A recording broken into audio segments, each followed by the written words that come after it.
guys, Udori Jack here. For those of you that are seeing my face for the very first time, for those of you that are actually coming across my channel for the very first time, hi, my name is Udori Jack Oseni and you're currently watching Up Close with Udori J, where I vlog about motherhood, lifestyle, stories of my life, general topics trending in Nigeria, the foods that I make, and random vlogs here and there. So do well to hit the subscribe button down below, and of course check out my other videos, check out my channels. Please subscribe down below, like this video as we get ongoing. So basically guys, in this video I'll be discussing about I just hope I don't get emotional along the way, because this is a video that I have been intentionally hoarding and not wanting to share because of how much memory it brings, how much I really don't know. So I really don't like to remember a lot of things that I went through during my pregnancy and delivery journey. It wasn't so sweet, so I don't like remembering it. And also I know it's something that I can totally not forget about, but I feel like, okay, at least I can let the sleeping dog lie and not just try to dig into an injury that I've already healed. I don't know if you guys understand what I'm saying, Shabo. This is me saying I have been intentionally holding the video. I have not been in the right frame of mind to, actually sit down, get the camera and talk about this. But right now, today, I really want to do it. I've told myself, okay, I can do it. I won't cry. I won't shed a tear. I mean, when I look at my son now, he's a thing of joy to me. So there's no need to cry, right? In everything, there's a give thanks. So yeah, fast forward to sometime in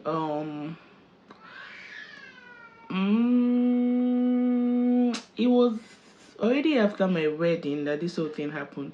For those of you that do not know, I've not talked about my wedding on YouTube, but yeah, I got married with pregnancy, and I got pregnant sometime in October 2020, and so I had to hurry up with the preparation of my wedding, just so the pregnancy will not be obvious, even though it kind of was, because it wasn't really obvious in my tummy parts, but it was so obvious on my facials and my body tones and all. So we hurried everything, and of course my husband and I got married. It's something that we actually wanted to do, but the pregnancy just made everything faster. So we got married, and after my wedding in February, I think it was around March, and I was home. I didn't go back. I didn't travel back with my husband to Abuja. I stayed back at home in Uyo with my parents, especially my mom, just so if you guys are hearing any background noise, I'm at home and the house is full. There must be noise. I had to come into my room to hide, even though I don't have the best background. That's why I have my baby here to just at least brighten the background up a bit. Shasha, you guys understand.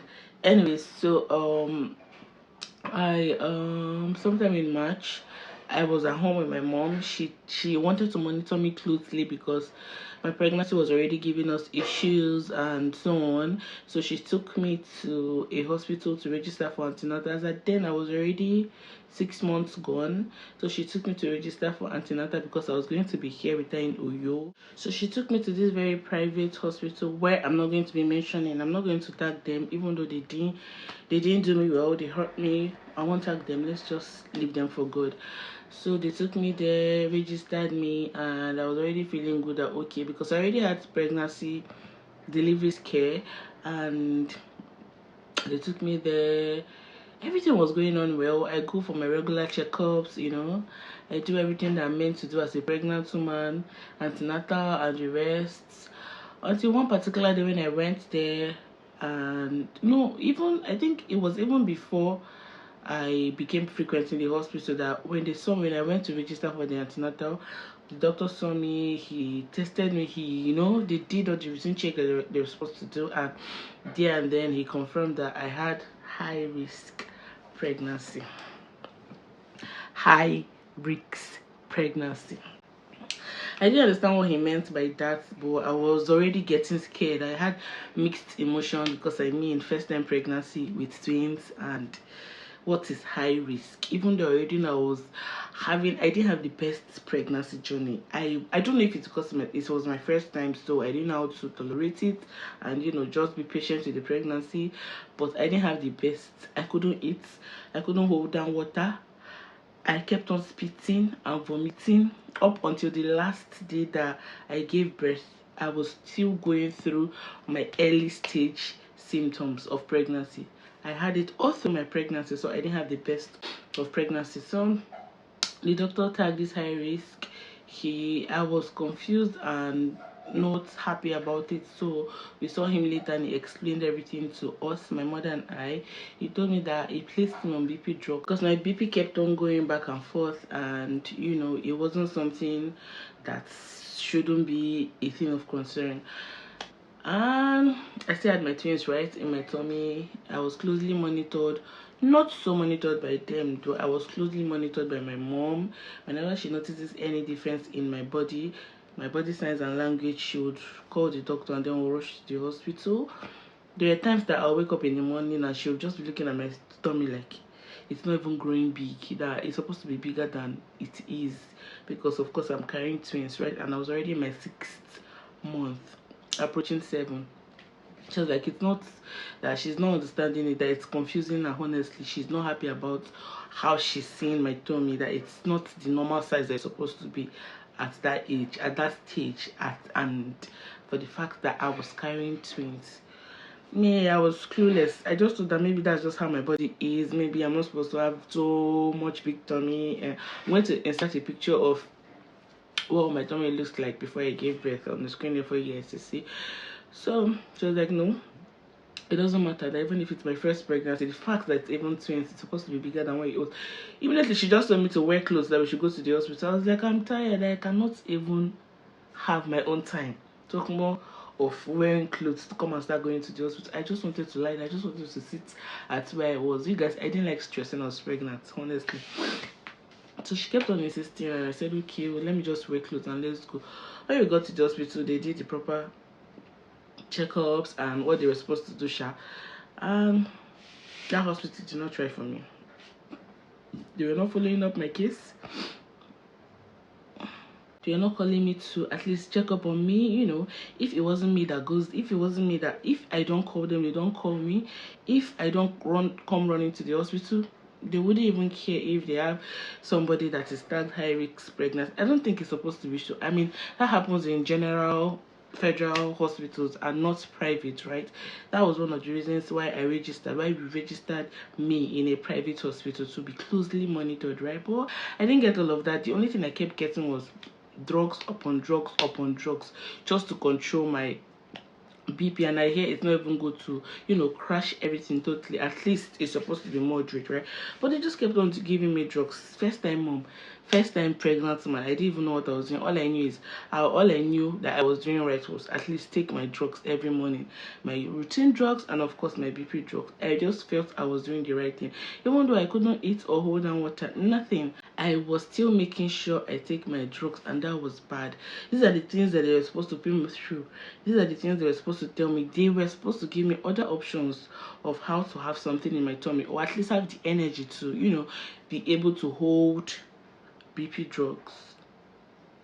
There were times that if I was even placed on drug just to be able to eat. I can't even remember the name of that drugs, but whenever I just finish eating now, I have to take that drugs to hold myself down before I eat, like 30 minutes before I eat, or maybe 10 minutes before I eat, I take that drugs, and after I eat, I take the drugs just so I don't vomit. It was helping, it was working, and anytime I mistakenly forget to take that drug, as I'm eating, I'm vomiting everything immediately. It was that bad, guys. Up till the end of my pregnancy, I was vomiting, so I cannot say I had the best of pregnancies.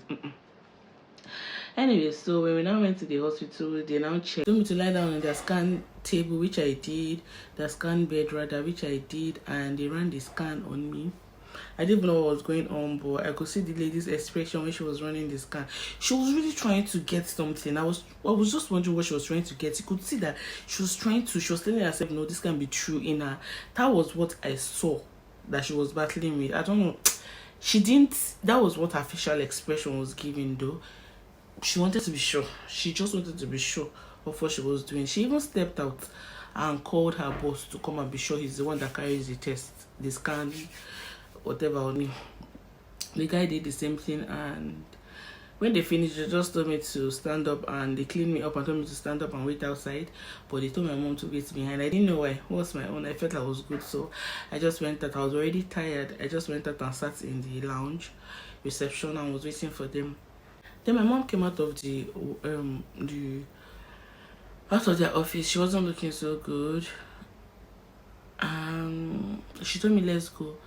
We came back home. I wanted to sleep. She told me that she was restless. I didn't know why she was restless. Before I knew it, I heard her talking on the phone with my elder sister, who is also a radiographer. She was at work in the hospital. And then my sister came back earlier than she should. And they were just telling me to dress up, let's go to another hospital for scan. I was like, why are we having numerous scans? I don't understand. I just came back from a hospital where I went to run a scan and I want to rest, and you guys are telling me to dress up again so we'll go for another scan in less than roughly 2 hours. What is happening? I was asking because I did not understand, but they told me that I should just get up and dress, let's go for scan.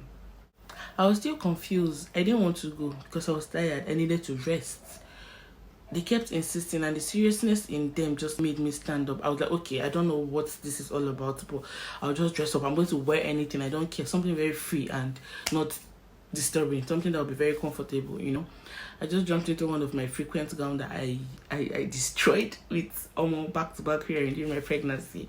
And that's how we now started going. We now went to a totally different hospital, and then we went into the scanning office, and we ran a scan. And the doctor was about to say something. He just made a statement. He was like, okay, I can see a score. My sister was like, okay, we already know. We know, so we know. Don't worry about so much information. That was when I just stood up from the scan bed. I was like, okay, what is going on? At this point, I was already 7 months gone, right? I was 31 weeks and few days though. 31 weeks and I think 5 days, yeah. And I told the man, I was like, what is going on? What is going on? That was when they now saw the seriousness, because I started panicking. And I started telling them, I'm the one carrying this child, right? I'm the mom. I'm the mother of these children. What is going on? You guys should tell me. I don't understand why I'm just a vessel here. At least if anything is going wrong, you people should tell me. Let me know, right? People should just speak up. What is going on? I was when my sister was like, I should calm down, that she was going to explain everything to me. I was like, okay. I was already getting tense. I was feeling uneasy. I was scared because my instincts kept telling me that everything was wrong. Everything was wrong. Everything is not fine. Everything is not fine. So I didn't even know when I climbed down from the bed. I wore my slippers. I was just going out. I was confused. I was just walking out. So my elder sister followed me, and she was like, okay, now the thing is, she just has to let me know, because these babies are inside my womb, that she just has to let me know that one of the babies is dead. I was like, dead? How? I don't understand. How do babies die? What did I do wrong? What did I not do right? How did the baby die and when? She was like, that thing looks like it's not been up to 24 hours when that baby died. That, okay, let her explain that the skull of the baby have destroyed in my womb, that they cannot find any heartbeat for the second baby. Shisha was explaining to me, and I didn't even know when I just became weak. I just broke down and I started crying.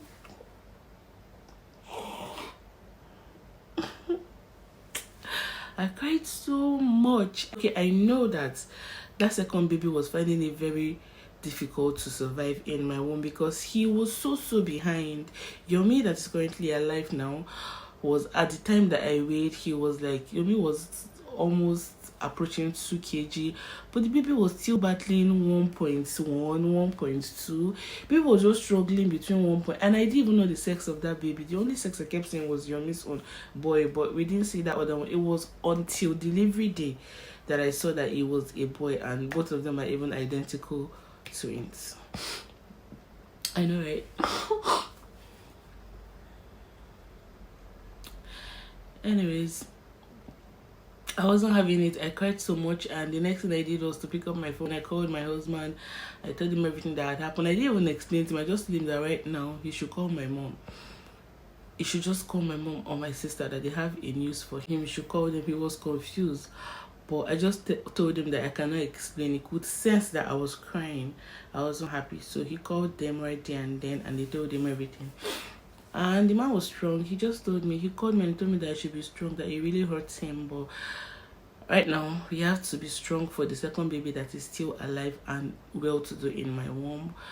They made me believe, they made me know that the second baby is very fine. Plus, two of them were not in the same sack. They were in different sack. And I think they were sharing the same placenta, but they were in different sacks. That's the good thing. That was a very good thing, because maybe when the other one died, if they were still in the same sack, Yomi, the one that is alive today, would have been drinking the water, the dead water from the same sack. I don't know if you guys understand what I'm saying, Shabo. If you've had similar experience, if you're watching this, or if you're a doctor watching this, you understand. So my mom was not feeling good about it. When we left, after all the cry and everything, when I came back home, I cried so much. I went to my dad. I cried. I really cried, guys. It was touching. I came back to the room. I was crying. I was talking to the babies in my womb. I was insanely telling the one that was alive to try to make the other one wake up. I was talking to him and I was telling him, after everything we've been through, after the torments that you gave me, both of you gave me, during my first stage of pregnancy up until this very moment, the things that I passed through just to be sure I get to finally see you, both of you, in good health. You just had to leave. Why did you leave? Why would you leave? Why should you leave? You that is still alive, you have to wake your brother up. He has to be up. Both of you have been fighting it. Fight it to the end for me. I was just insanely saying things that I knew that were not going to happen. You know, I was just trying my best to say those positive words, but I mean, that was obviously medicine after death. Then the next day, I remember my mom took me to teaching hospital, because she said she does not really trust all these private hospitals. She took me to University of Uyo teaching hospital, and we went to register for antenatal there, and to also check the state of the other baby that was still in my womb. When we got there, we saw a doctor. Thankful to God, he's a specialist, and of course he's somebody that we kind of have a little relationship with, but we didn't know. After all the introduction, you know, we got to know he's our person, and so the man just had to tell us his direct and true word, which was the hard truth and a bitter pill to swallow. I didn't want to actually go back to the other hospital, so I didn't want to hear anything about that. I just wanted the way forward. So the guy was, because already the doctors in the hospital where we went for the second scan were already saying that I have to go into emergency delivery just to save the other baby. But I didn't want to believe it. I felt like, okay, since the other one was not in the same sack with the dead one, he can stay at least, right? He told me it's 50-50, that there's every possibility that whatever killed that one could also kill this one, or maybe all three of us, you know. And I was scared, but I didn't know what to do. Plus my other sister was actually encouraging me, telling me that I should stay, that even if I can stay for the baby to get to 35 weeks, it will be better. That I should not worry, that I can do it. I was scared, guys. Especially because doctors have already given me their word. They've told me this is 50-50 now. Whatever killed the other one can actually likewise affect this other one. So I have to act. And if I must act, I must act fast. So we went to teaching hospital, and then we saw the doctor that is a specialist. It was the same thing he said. It was word for word the same thing he said, that we have to go into emergency delivery, emergency CS. I cried. In his office, I cried. I cried, and I looked at my mom. I was like, why is my own case different? Why is pregnancy not good to me? Why is everything happening this way in my own case? And my mom looked at me, she smiled, she was like, don't worry, there's a reason for everything. Just like the doctor said, that's what we'll do. You will deliver this baby. And then we started putting we started trying to put everything in place. He already told us how much he was going to charge, that he was going to do the surgery. He went into deep conversations with him, you know. We really wanted to find out everything, and we didn't want to leave any stone untouched. So he told us he would deliver the baby, but not in the teaching hospital, in his private center, because most of these doctors, right, they have their private centers, their private hospitals. If you don't know what I'm talking, if you don't understand what I'm talking about, their private hospital. So he asked us to see him in his private hospital. He gave us a time and a day, which we did. When we got there, we still discussed intensely about the whole thing. I called my husband, he informed his people, and everyone gave their consent, and you know, we all agreed to carry on. And then it was towards, and that was even when most hospitals in Uyo were on, I don't know if it's just in Uyo, but most hospitals were on strike. Federal hospitals were on strike, and most of these federal hospitals are the ones that really have space for incubators, at least something you can afford, right? Not this, we saw private ones that had incubators, but guys, the millions that they were calling just to put our baby there, hey, we had to cut our coats. That's why I want people to be watching my video. People should be liking. If you like my video, to give you more exposure, so that I can afford anything that I want. You know, if I had money, then I'd have been able to afford millions hospital. But anyways, it didn't change anything, because I mean, I still have a hale and hearty baby right now. And anyways, so we now met. We just kept on meeting for meetings though. I kept on being in touch with the doctor, and so that's how now said, since we're not ready to go for that, he does not have an incubator in his private wing, but he knows hospitals that have, and most of them are expensive. So you'd advise us to try and use teaching hospital, their baby units, to use the incubator in their baby units. But then teaching hospital was on strike, and they were not admitting anybody. I don't even know how everything was just going. You guys will not believe it when I say they actually called off strike at that moment that we were trying to deliver my baby and have my baby placed in an incubator in a hospital that we could afford. Everything just kept on working as it was God that wanted it to happen, right? God, everything just kept on working as if that's actually how my baby was supposed to be delivered. The doctors were just calling us, you know, they were like, oh God, you should thank God, because right now they've called off strike. So we believe in the next 2 days, or maybe it was actually weekend. Let's say it was like on a Thursday, that one of the doctors reached out to us, was like that we should thank God that they've called off the strike, that let's believe on Monday everyone is going to be back in the office and everything will carry on as if there was no strike, you know. It was just telling us, and I was so happy. It was just a thing of joy, because we really needed somewhere affordable, and we really needed an incubator, because I mean, you cannot take out the baby from my womb. He's a preterm baby, a premature baby, a preemie. Where, if you take him out, where would you put him, right? So we really needed to have an arrangement for an incubator that will be waiting, just so when they remove him from my womb, they'll do all the necessary things they're supposed to do with him and then place him in the incubator, because that's like a second womb, at least up until when he will be due to face the world, to inhale natural air in the world. It was in a weekend, right? So, and the doctor told me that 7 months is actually too young for a baby to be delivered, because his lungs have not matured. But that's not a problem, because they were going to give me a 24 hours injection that will mature his lungs to an extent, right? They gave me that injection, and it was so painful. It was so painful.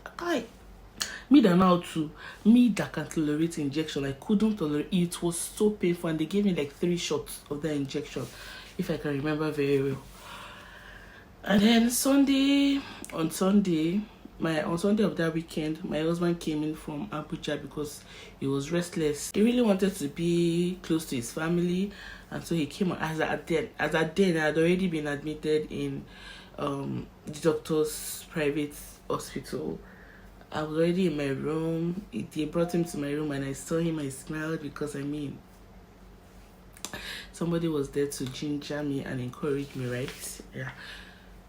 This surgery was supposed to happen on a Monday. But I don't know what really happened. We didn't do it on that Monday. We now did it on a Tuesday, which is the 12th of April, 2021. I never forget. My baby was delivered at, I think it was around 1:30 p.m. That was when they removed my baby from me. Before me, the doctor had a surgery. He had a surgery with someone else. He was supposed to, the lady that was in the same room with, the lady that was also admitted in the hospital, and we were placed together in the same room. She had surgery. She was supposed to do surgery for fibroid. So they did it on the same day that they did mine, but they did hers first in the morning before mine. They did hers like, I think in the morning, like 9. That was when they started, and they finished like roughly 12. And then after her surgery, they prepared everything for mine. And you know, guys, when that lady was inside the surgery hall, when she was inside the theater, I just kept on saying, why is her own taking so much time? She's not just to remove fibroid. Why is it taking so much time? I just kept on looking. I was already scared, guys. I had the fear of my life. I don't understand. Satan did not rest that period. He just put fear inside. I just kept on feeling like I will not make it out alive. That my baby will be fine, but I will not be fine. That was the fear I just kept on having. And I was praying. I told my mom, I told my parents, I told my sister. They practically turned the hospital into a prayer house. Thank God for my family that stood by me through it all. My brothers, they had to come back from whichever states they were in. At the time they were in Port Harcourt, they had to come in just to be there for me. My sister's husband, God bless. He was always on his beck and call. Always driving every sec to be sure everything is fine. Always, he moves as fast as the wind. Guys, you guys don't understand, but I bless God for him. Honestly. Thank God for my mom. Thank God for my father. Thank God for the little kids, my little relatives that are in my house, because those people were then they help scatter. Oh my guys. When I was admitted in the hospital, that weekend was when we started buying baby things. So I did not even have any plans to deliver. I had not even taken my pre-bed shoots, because the plan was to take it in the 8th month, approaching 9, right? Or maybe the first week of the 9 months. I don't know. First week of the last trimester. That's when I was thinking I'll take my shoot. At least I wanted my tummy to be very big, to be so big that it will be so obvious that, you know, when you, it will be so cute. So, and that was also when I was thinking of, you know, buying a few things too. The thing just took us like Indian film.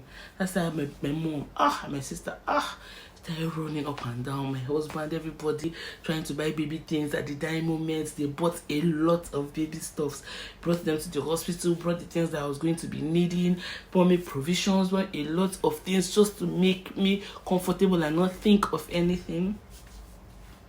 I really thank God for family, guys. I really, I don't know about your family, I'm sorry, but my family, God bless them so much. They are always there for anyone at all, as long as your family. So on that morning, when after they got done with the lady's surgery, they rolled her into the healing room, and they had already put my catheter and shaved me up. I was already shaved, because when the nurse came to shave me, she was like, you're so neat. How did you do it? Did you do it? So I was like, yeah, I shaved myself because I kind of get so uncomfortable when I'm bushy down there. I was like, this is perfect. It's really nice. I don't even really have any work to do here. I did it well. So she started the catheter. I didn't feel any pain, so I don't know how people used to say that's very painful. But anyways, already urine don't fill the bag. Just felt like I was pressed when she did it. They changed it just before I knew it. They came with the wrapper that I was going to tie into the surgery. I'm going to see the picture there. And I just had to tell my sister to take me a quick picture before I get into the theater, because I think she was even the one that just offered to, because she said if it was someone else, I would have been doing it. These are memories that are beautiful to keep, so she should take me pictures. You know, as at then, I've not started vlogging, so there was no way I could, vlog. And it was after actually I became a mom. After when I became a mom that I said, you know what, YouTube, here I come, and that's why I'm here, guys. Please subscribe. Anyways, so when they now came and said, okay, it's your turn, ma'am, to get into the theater. More boom, boom, boom, heartbreak. Satan just kept telling me, Shay, you know you'll not see your family again. Shay, you know you see, no, she just turn and look at them. Look at them now. I just turned and looked at my mom, looked at my sister, looked at my husband, looked at everybody. I smiled. I was like, you know what, there's no point in delaying me.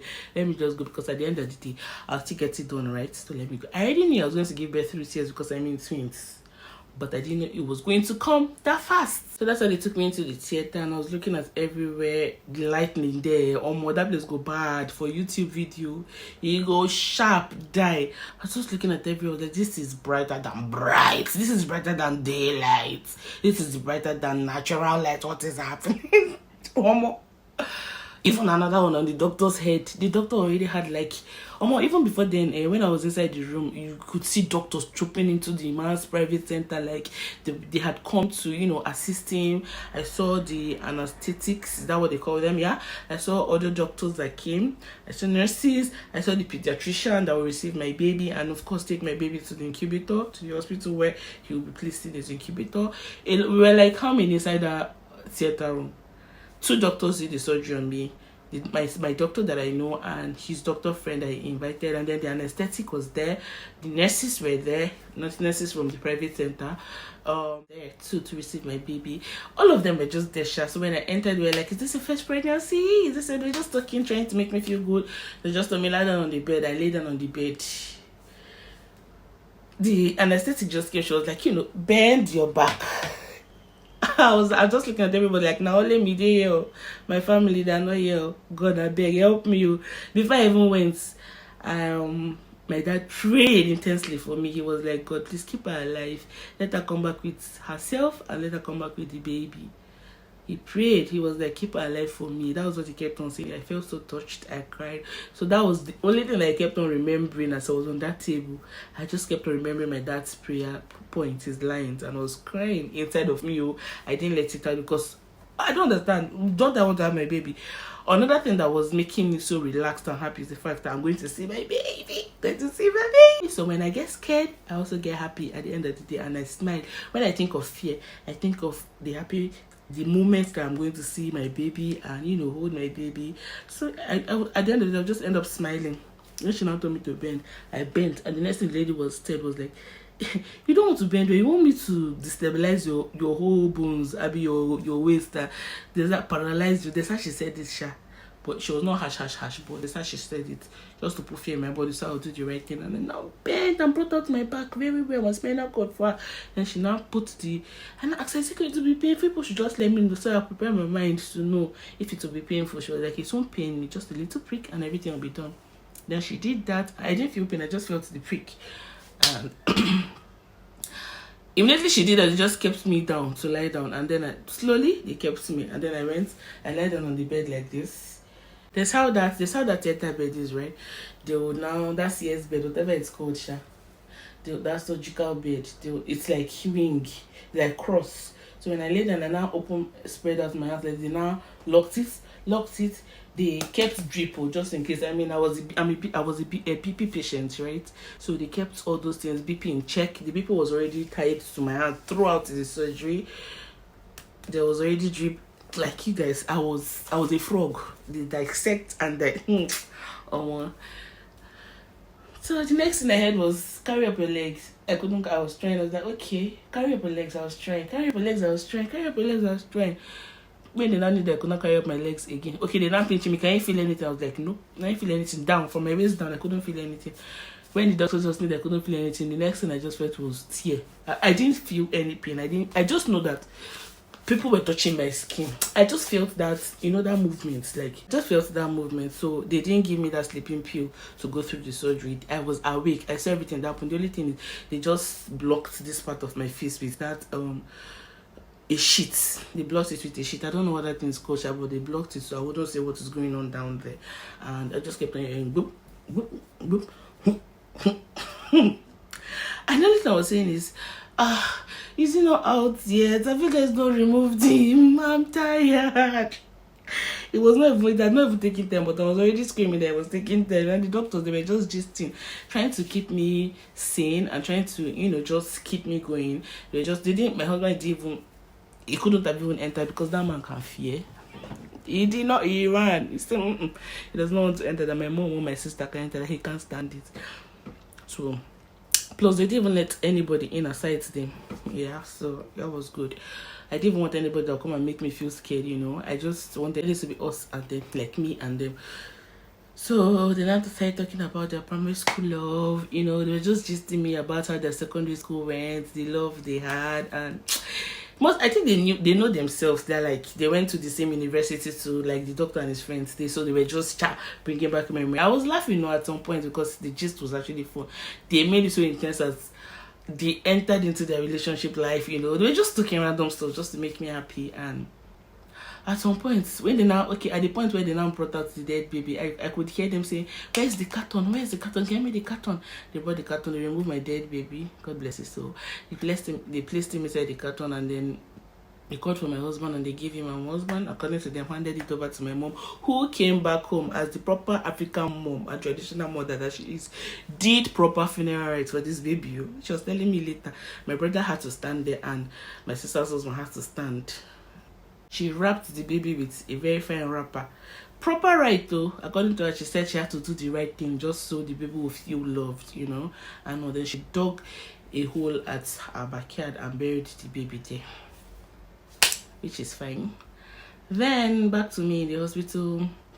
They had removed the first baby, right? They cleaned up the water. Then I was not asking, where is my other baby? They was like, just a minute.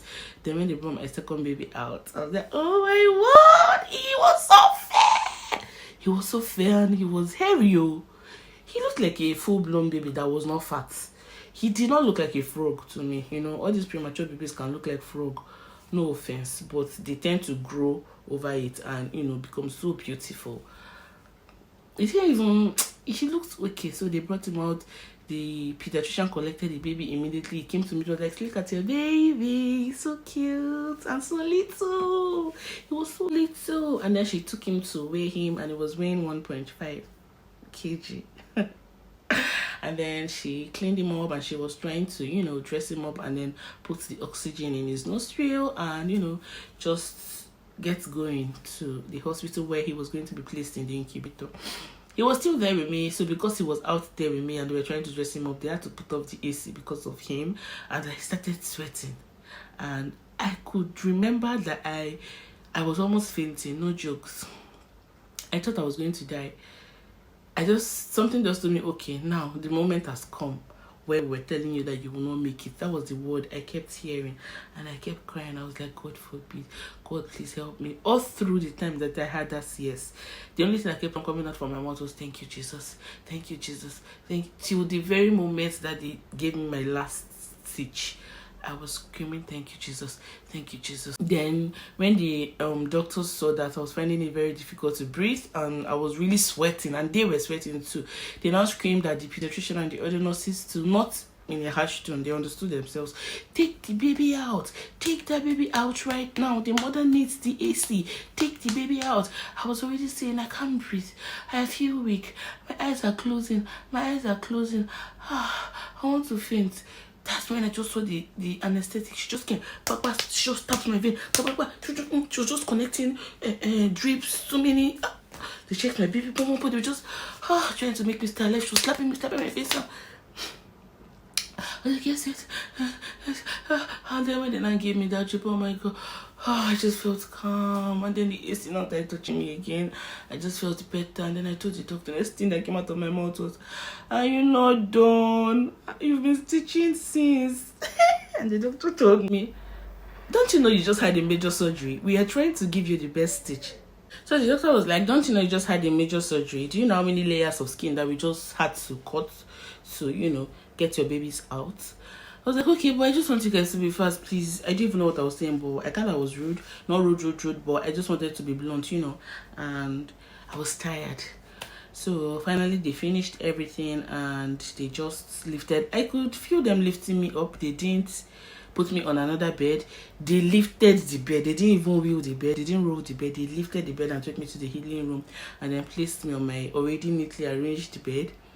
And that was where I was. That was where I stayed. I healed faster, guys. I healed faster. The doctor was even shocked. I was not happy staying there because my baby was not with me. He was far from me. He was in the hospital in the incubator. My husband had to go there to stay with the baby and, you know, be caring for the baby while I was here.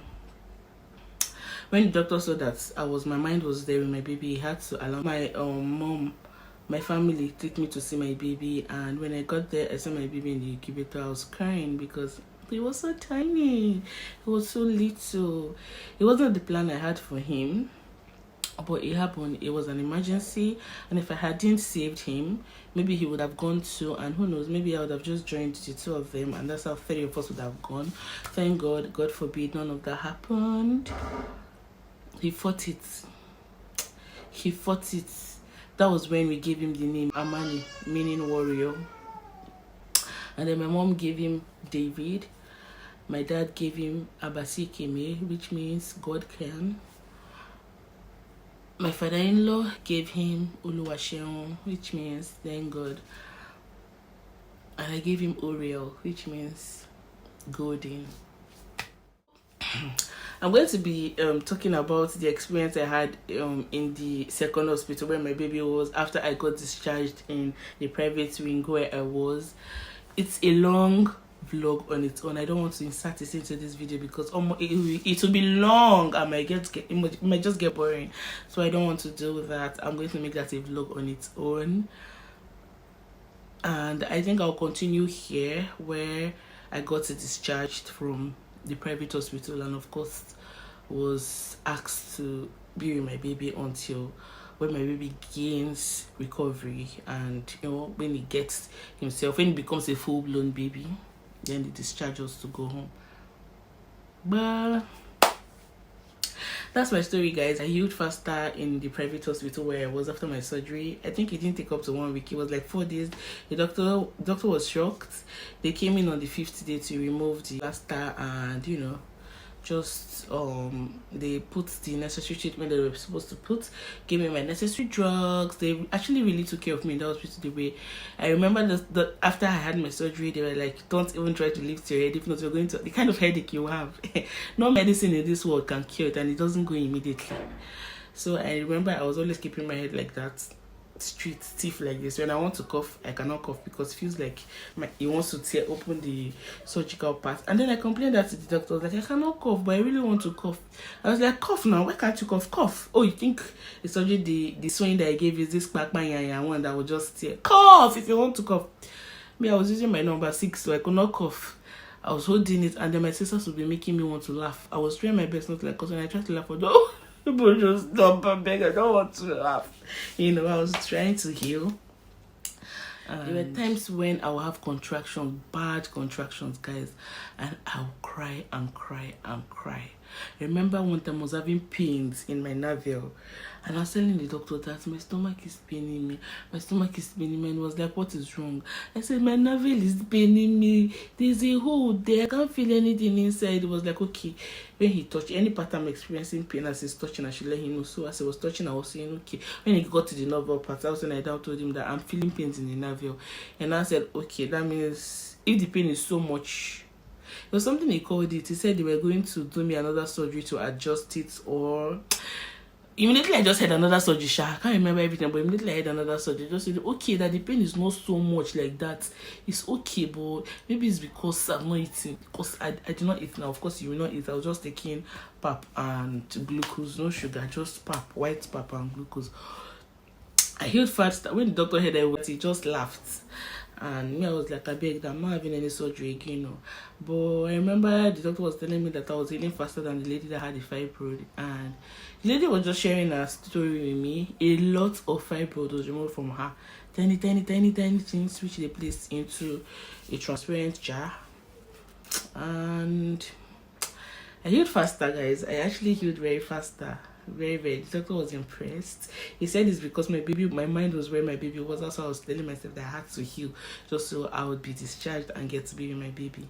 So yeah, my late cousin was staying with me. She was helping me. The nurses come every morning. Initially, they used to clean me up, like come to my bed and clean and change my pad. But at some point, when they realized I was healing faster, they take me. I could now raise my head after the anesthetic had way off. They carried me to the bathroom and I had my bath. They bathed me. They had turns in bathing and of course feeding and just basically catering for us. And I could use the toilet. I started using the toilet so fast and it was impressive.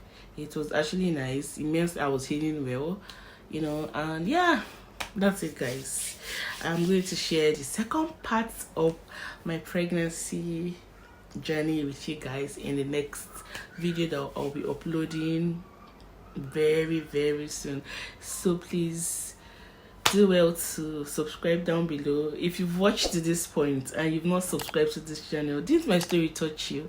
Subscribe down below, like this video, guys. Like it, because the more you like, the more I get exposed on YouTube. Like this video, share this video. A lot of persons would find this video very soothing and of course inspiring and encouraging. So share, please. Share. Turn on your post notifications. Comment down below. Have you had similar experience? Are you currently having similar experience? Could you relate to what I'm saying? Can you relate to what I'm saying? Do you have any family or relatives that have experienced this? Have you ever lost a child? How did you feel? How did you heal? Do you still think about it? Do you still cry no matter how long ago it has been? Is it fresh? Just let me know. Just let me know, okay, in the comment section. And I'll see you guys in my next video. Bye, guys.